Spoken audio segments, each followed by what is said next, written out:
this week's Drive, we talk to the man who's putting American racing in a spin. Catch up with a very busy Catherine Legg. Look at Audi's next plan for world domination. And see just how badly wrong some things can go. All this and more in this week's Drive.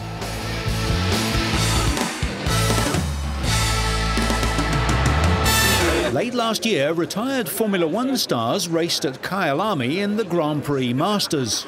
Nigel Mansell was among the drivers making a return to competitive racing.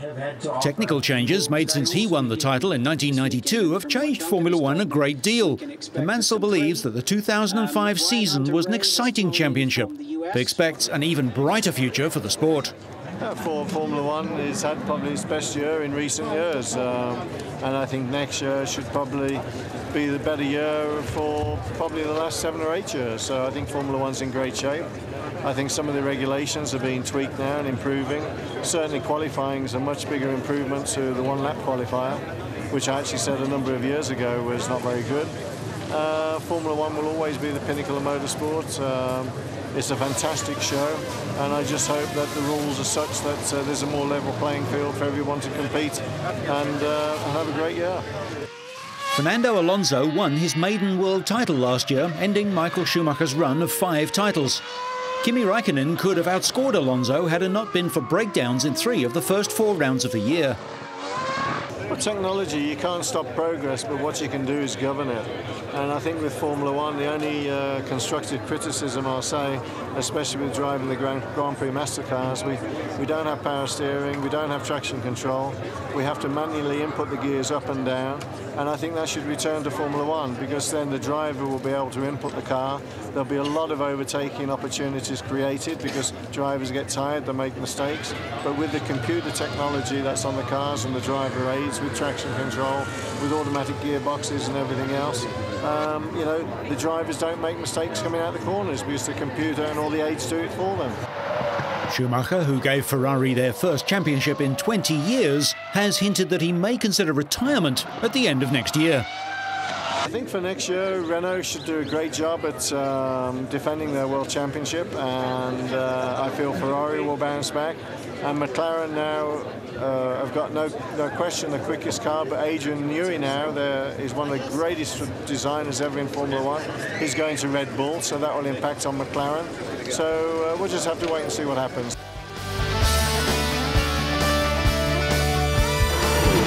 In just his 3rd year in the season, 26-year-old Frenchman Sébastien Bourdais has become the dominant driver in Champ Car, one of 2 top open-wheeled racing series in North America. Bourdais has made it look easy, winning 6 of 13 races last year to wrap up his 2nd consecutive championship. Just the 5th driver to win back-to-back championships in the Champ Car series. How did he view the 05 season? Well, it's big. I mean, for the team, because it's the first time for Numerous Racing. For myself, obviously last year was my first accomplishment at the professional level.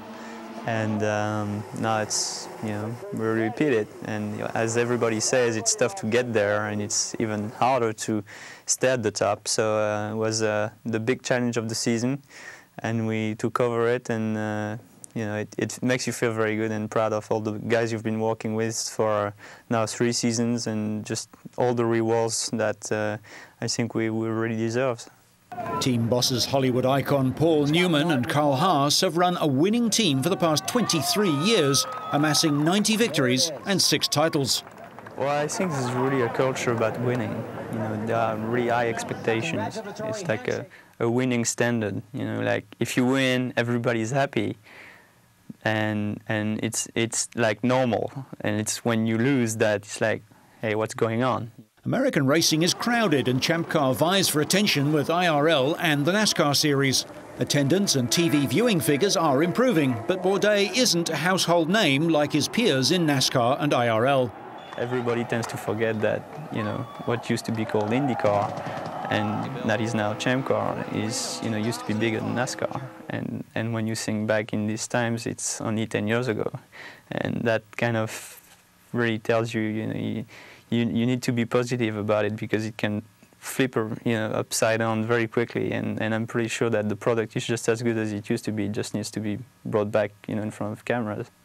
Bourdais concedes that fast oval tracks may have a place, but they've seen several big crashes. Ryan Briscoe sustained concussion, 2 broken collarbones and a bruised lung after just brushing Alex Barron. I'm saying IRL is basically trying to apply the NASCAR model on an open racing series, and I think obviously you don't have fenders and cars get together and fly in the air and they're going to kill someone. There's absolutely no doubt in my mind it's going to happen, and that's just, I shouldn't say that, and it's too bad, but I'm just convinced it's going to happen, and I'm just, I just hope they're going to stop it before it happens. Bourdais won the 2002 Formula 3000 Championship, and many Formula One teams took notice. But opportunities with Arrows and Renault didn't work out. Unfortunately, no opportunity came by, and I had to, switch plans. And I was very fortunate to find refuge here in the US and to be so successful in champ cars. But basically, I got the chance here in America that I didn't get in Europe, and that's just the way things go in racing. You need to be lucky enough to have a great opportunity. A lot of drivers never had it. Doesn't mean they were not good. Just mean, there are only so many places and seats available in F1. After winning Formula 3000, Bourdais came to Champ Car, taking 3 wins, 3 seconds and Rookie of the Year. But despite his success, he remains very level-headed. I'm not looking for fame. I'm a race car driver. I'm not a superstar. So I get my satisfaction by my success and all the pride and the happiness I get to hang out with people that share the same passion, and it's sufficient for me. Sebastian.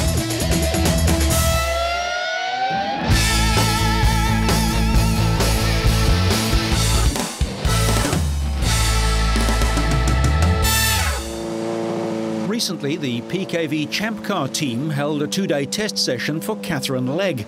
The 25-year-old English woman spent 2 days at Sebring testing for the team co-owned by IndyCar veteran Jimmy Vasser. She notched up 119 laps on the 1.6-mile circuit. Legg became the first woman to win a major open-wheel race in North America, claiming 3 victories last year in the Atlantic Championship, Champ Car's development category. Here, she proved she can handle the heavier and more powerful cars. Not that it's been easy. They're helping me through it because it's a big step, and the car's pretty brutal, to be honest. It's a really hard car to drive, and that's good because it makes it more of a driver's car, right? So it's just learning and getting every bit in place and trying to make myself consistent first before we change the car, and then we'll work on that a bit later. Legg's whirlwind off-season began in November when she tested with the Minardi Formula One team, now called Toro Rosso, at the Vallelunga circuit. On the first day of the test, with temperatures near freezing and Legg adjusting to the Minardi's traction control electronics, she smacked the wall. The next day, she ran 30 trouble-free laps, consistently improving her times and going quicker than regular Minardi test driver Chanak Nissany. Legg drove nearly 600 kilometres in the Champ Car test and impressed Jimmy Vasser, and he should know a thing or two about open-wheel racing. He was the 1996 Champ Car Series champion. Vasser said Legg will definitely be considered for PKV's plans for the upcoming 2006 season. She's got a lot of the good points down in driving the Champ Car, and now the thing is just more time, and the more familiar she gets with what the car's capable of doing, and then after that to the point where she can actually start adjusting the car for her own needs, her own driving style. That's our main goal here. In December, Catherine tested an A1 Grand Prix car in Dubai at the invitation of John Surtees, co-owner of the British team. Then she was off to Sebring for her first Champ Car test, where she took a studied approach to her driving. I'm trying to learn as much as I can from all the people involved because, like you say, they have a massive wealth of experience to be gleaned from. And, for instance, Jimmy is just being a fantastic mentor right now. He knows everything about the car. He's been around it so long, and the guys as well are being fantastic. And it's kind of overload for me because there's so much to be learned that I'm trying to pick it all up, and some of it's stuck and some of it needs saying again. While Danica Patrick continues to grab headlines racing in Indy cars, Legg adds to her experience on the track and just might be driving a champ car this season.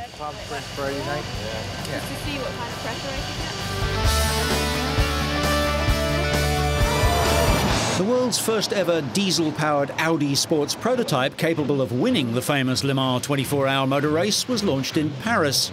7-time Le Mans winner Tom Christensen drove the Audi R10 through the streets of the French capital, and later this year it will line up alongside some of the world's fastest petrol-powered cars. It's a great challenge Audi has given us. A brand new car, long wheelbase, big, nice engine, 12-cylinder, 5.5 liter diesel, and obviously this is a new challenge for us as driver. We have a lot of power, and to get it good drivable, it takes a lot of optimizing in the diesel and have everything to work in the right way. And it's a great challenge, and as a driver, we look forward.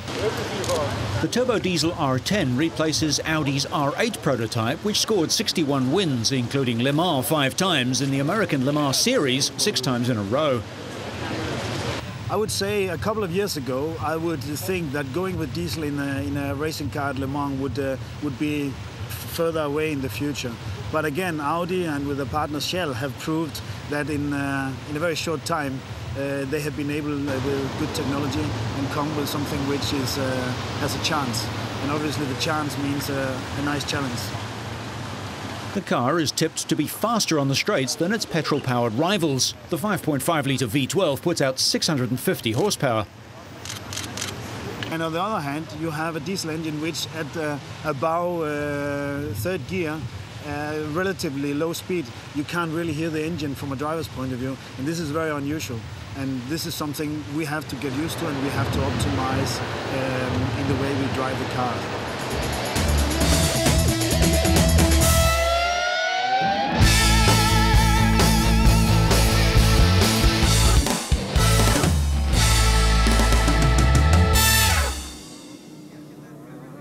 NASCAR driver Robbie Gordon led Team Dakar USA in a Hummer H3 truck in the Dakar Rally, the toughest off-road race in the world, with its huge distances, brutal terrain and extreme conditions.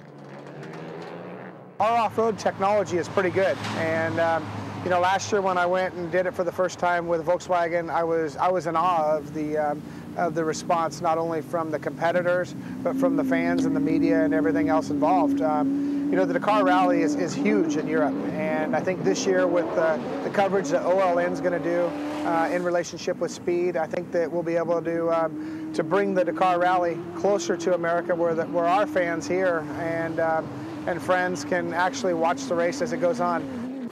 You know, I've raced off-road in the Baja deserts for many years, and now to be able to build our own team with a Hummer H3 and go over and challenge the world in probably the toughest, for sure the toughest off-road race in the world, is very exciting.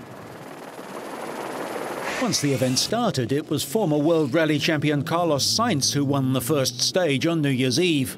The Spaniard, in his first Dakar at the age of 43, completed the run from Lisbon to Portimao in a VW Touareg. His co-driver is Andreas Schultz, who's won the event twice. Sainz, World Rally champion in 1990 and 92, finished 90 seconds ahead of Nissan's Carlos Souza. The Portuguese prevented a clean sweep by VW. Mitsubishi made a disappointing start with defending champion Frenchman Stefan Pederhansel and Japan's Hiroshi Masuoka both suffering punctures. Pederhansel was obliged to stop to change a flat tyre and finished in 12th spot.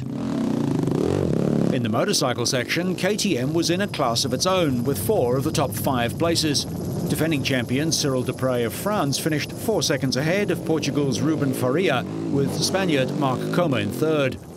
This year, the 28th running of the event, sees new regulations which include a maximum speed limit of 150 kilometers an hour and greater emphasis on navigation.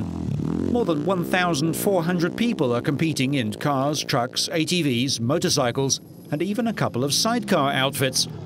The second stage would take the field from Portimao to Malaga in Spain over 567 kilometers, including a 115-kilometer timed leg. Conditions were perfect for the rally's second special stage, and all eyes were on Carlos Sainz, who didn't put a foot wrong. He clocked 1 hour, 34 minutes and 28 seconds in his Volkswagen, finishing 25 seconds ahead of last year's runner-up, French Mitsubishi driver Luc Alphand. The race covers all types of terrain in southern Europe, North and West Africa, including mountains, farmland and desert. Competitors can encounter sub-zero temperatures and snow, as well as sandstorms and searing desert heat. Before a fence and after left. Former downhill skiing champion Alphand has moved from a BMW to a works Mitsubishi in his 4th attempt at the Dakar.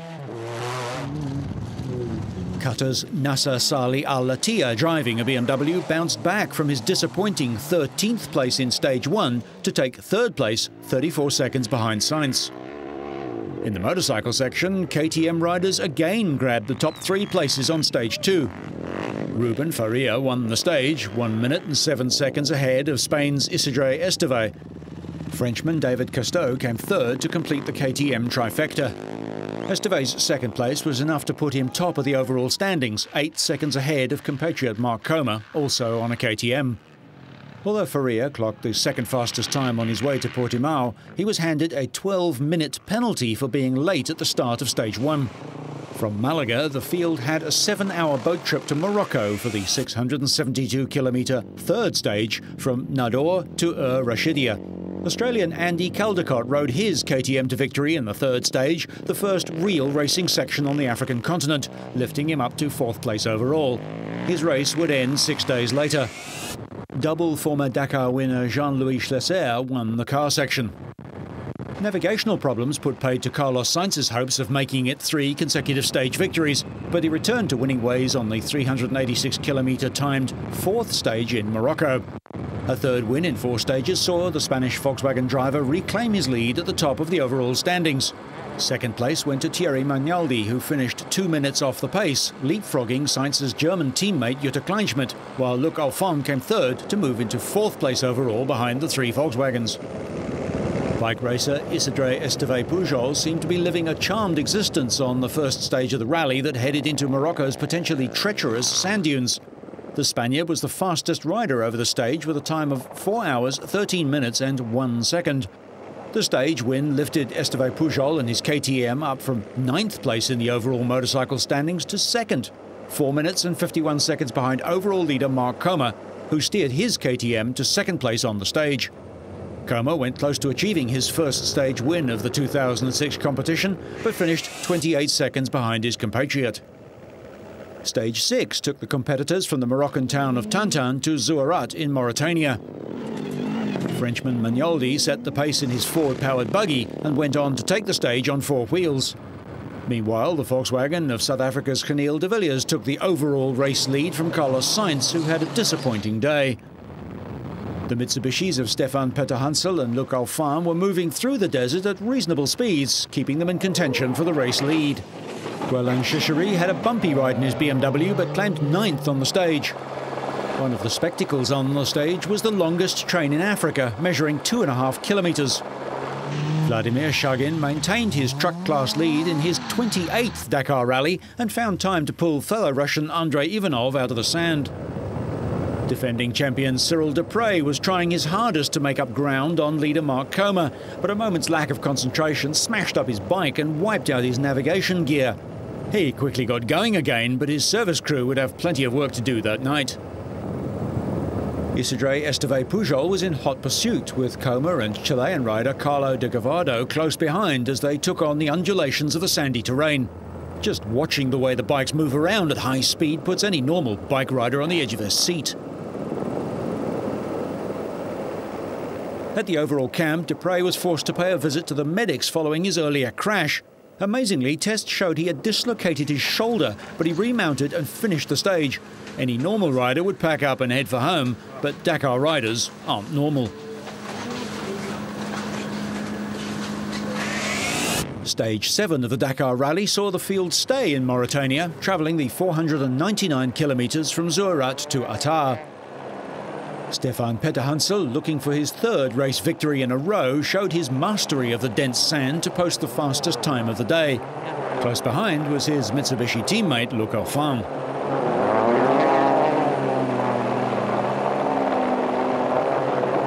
The Former alpine skiing world champion shrugged off a neck injury, finishing the stage over 4 minutes behind Peter Hansel, but it was enough to put him top of the overall standings. Overnight leader Kenil de Villiers placing 4th.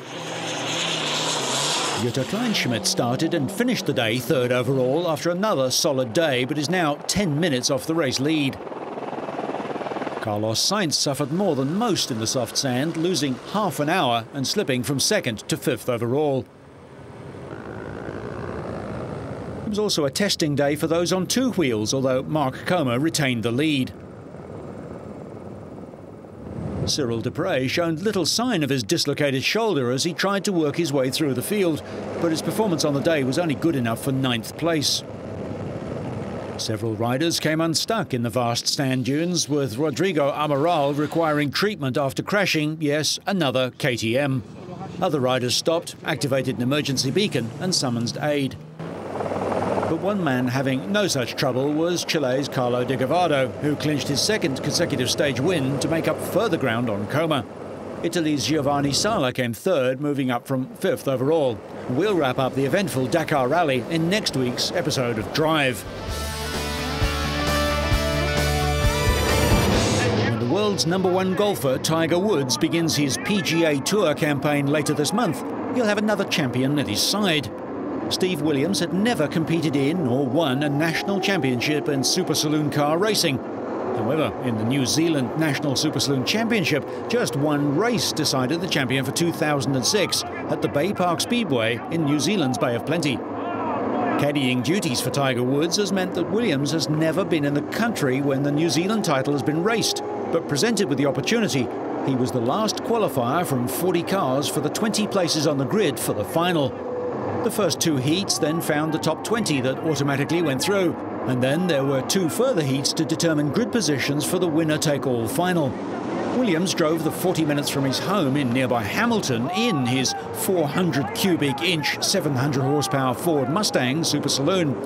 To qualify, he drove from the 12th row of his 2nd heat to a 2nd place finish. Like his employer, Williams surged through the field to pull off an amazing comeback as, with an 8th and a win in the 2 15-lap preliminary races, Williams was the #2 qualifier and started the 24-car final sharing an all-Ford front row with defending champion Bunter Pierce. Williams controlled the starts, with Levin driver Brett Emmeron his nearest threat, but the length of the straight behind at the finish as Williams took the checkered flag. Auckland veteran Lance Jennings, a driver that Williams cites as one of his racing idols, claimed 3rd position, but the day belonged to the delighted bagman.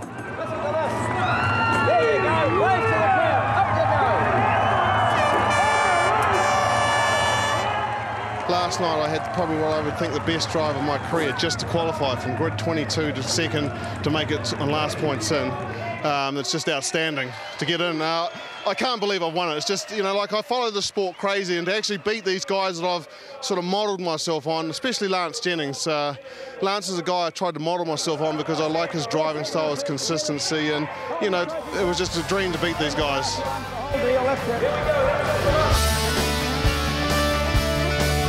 And finally, a Kiwi cameraman became part of the action when he was hurled in the air after a drag car driver crashed at 200 kilometres an hour. Amazingly, he suffered only minor injuries. The driver, Clark Fiddies, had to be cut unconscious from his wrecked Camaro, recently arrived from America. I heard a very small tyre squeal from behind me, which I didn't really pay any attention to. And then all of a sudden, big bang. The next thing I know, I'm looking at the sky and then just doing a big flip backwards and crash, landing on the ground. And Fiddies hopes to be back in the driver's seat as soon as possible. So whether you're jumping in the desert, signing your life away, or racing to your first win, so you stay on track and up to speed, make sure you catch next week's Drive.